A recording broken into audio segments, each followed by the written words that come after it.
Euskal Herria Museoan erakusgarri bat antolatu eta aurkeztu dute Euskal Diasporaren historian murgiltzera gonbidatzen duena.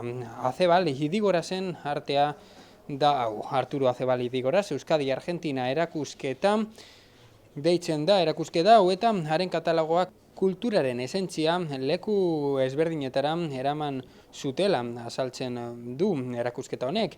Argentina da haietako bat. Erakusketa 2024ko azaroaren 24 arte bizitatu ahal izango dela adierazi dute Bizkaiko Foru Aldunditik.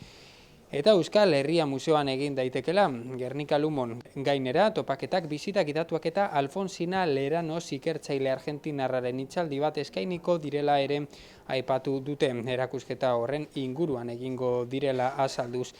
Bertan egon dira Leixuri Arrizabalaga, Euskara Kultura eta Kiroleko diputatua, eta Maria Jose Arturoren alaba, Arturoren ilobaren laguntzaz. Horrez gain, Leire Irazabal, Euskal Herria Museoko zuzendariaren bertan aritu da eta erakusketaren nondik norakoak azaldu dituzte. Gaurkoan, hemen Euskal Herria Museoan aldi baterako erakusketa barria aurkeztuko dugu.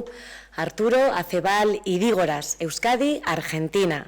Horretarako lagun izango dodaz, Leire Irazabal, Euskal Herria Museoko zuzendaria eta Azebal Idigorazen oinordekoak, Maria Jose eta Mariasun, artistaren alaba eta loba, ondo etorriak. Arturo Azebal Idigoraz, Euskadi, Argentina, erakusketak eta haren katalogoak gure kulturaren esentzia leku urrunetara, alanola Argentinara eroan eben Euskal artisten historia azaltzen dabe. Bizkaiko Foru Aldundian, barriz be, beti presente dagoan Euskal errealidade hori erakusten dugu. Baina oraingoan, hain ezaguna estan alderdi bat nabarmendu guran, erbestealdi haren alderdi artistikoa. Eta hala egiten dugu erakusketa zoragarri honen bitartez eta Euskal Herria Museoak prestatutako katalogo bikain honegaz. Museo honek gure herriaren aberastasun kultural eta historikoa edaraztea eta babestea dau helburu eta Euskal Diasporak funtsezko eginkizuna dauko egiteko horretan. Arturo Azebal Idigoraz Euskal sortzaile erbesteratuen komunidade hartako kide izan zan. Euskal Herriaren nortasuna eta espiritua erbestean bizirik mantendu ebazan komunidadea distantzia geografikoak gora bera. Erakusketa azaroaren 24 arte bizitau halko da eta Arturo Azebal Idigorazegaz lotutako 56 arte pieza daukoz. Jatorrizko dokumentazioa be jasoten dau. Gutunak, katalogoak, liburuskak, txartelak eta ordainagiriak. Artistaren pintura, eskultura eta dokumentu originalen bidez, erakusketak bidai zirraragarri batean barrena garoaz, non paisajeen, ohituren eta aurpegien txirikordan batzen baitira, azal diferentea baina lotura sakona daukan kultura bi, euskalduna eta argentinarra. Sormenezko bateratze horrek Euskal Diasporaren garrantzia ikusarazten dau eta gogoratzen deusku muga geografikoek ezin dabezela bereizi herri baten esentzia eta kultura ondarea. Arturo Azebal Idigorazen familiak eskuzabal jardun dau gugaz, alkarlanean erakusketa hau antolatzeko eta horri esker oin gogoeta egin aldugu Euskal Diasporaren garrantziaz nazioarteko eszena artistikoan daukon eraginaz.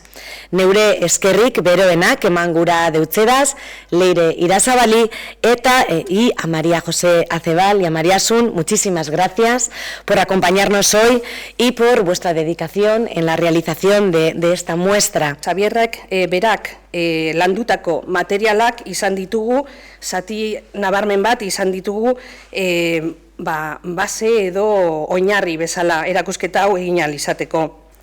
Gainera, Sonia Rueda artistak erakusketaren diseinu egin du eta katalogo hau ere berak sortu du, Sonia Ruedak sortutakoa da. Arturo Azebal Idigorazen obraz berriz ere hitz egitea, eta baita derrigorrezko ikusten dugu edo beharrezko ikusten dugu herrialde bitan bizi izan zen esperientzia hau azaltzea. Argentina eta Euskadinen artean izan zuen esperientzia hau aurkeztea. Euskalduna eta Argentina, parte bi hauek. Mikel Lertxundi, arte historialariak, katalogo honetarako idatzi duen testuan ezin hobe laburbiltzen da, gerra eta gerra ondorengo garaiura, artistek bizi izandako esperientzia hura. Gainera, azaroaren amaieran bukatuko den erakusketa hau, osatzeko hainbat jarduera edo ekitaldi antolatu ditugu. Lehenengoa, uztailaren 17an izango da, Ondarea Berbetan programa barruan Azebalen lana aztertuko dugu euskarazko tertulia baten bidez. Irailaren 22an, Bizkaiko Foru Aldundiak antolatutako Bazterretzea Irutaupada hitzaldi edo programaren barruan, Bazterretzea en el exilio hitzaldia izango dugu Alfonsina Leranoz ikerlari argentinaren eskutik. Bertan, Arturo Azebal eta Guda Zibilean Argentinara joan behar izan zuten beste artista batzuen bizitza edo esperientzia ezagutuko dugu. Eta azkenik, irailaren erdialditik aurrera, museoko gidariek bizita gidatuak eskainiko dituzte erakusketa hau hobeto ezagutzeko. Jarduera edo ekitaldi guzti honetan parte hartzeko, ezinbestekoa izango da aldez aurretik izena ematea. 9462554 telefonoan edo euskalherriamuseo@bizkaia.eus emailera idatziz. Las gracias pues a la diputada también por poder hacer esta exposición y sobre todo a Leire y a Leire Irazabal y a Sonia Rueda. Porque, bueno, esta última, Sonia Rueda, pues ha insistido y ha convencido pues tanto a Leire como a la diputada para que esta exposición pudiera salir adelante. Y yo pues estoy eternamente agradecida, vamos. Muy bien.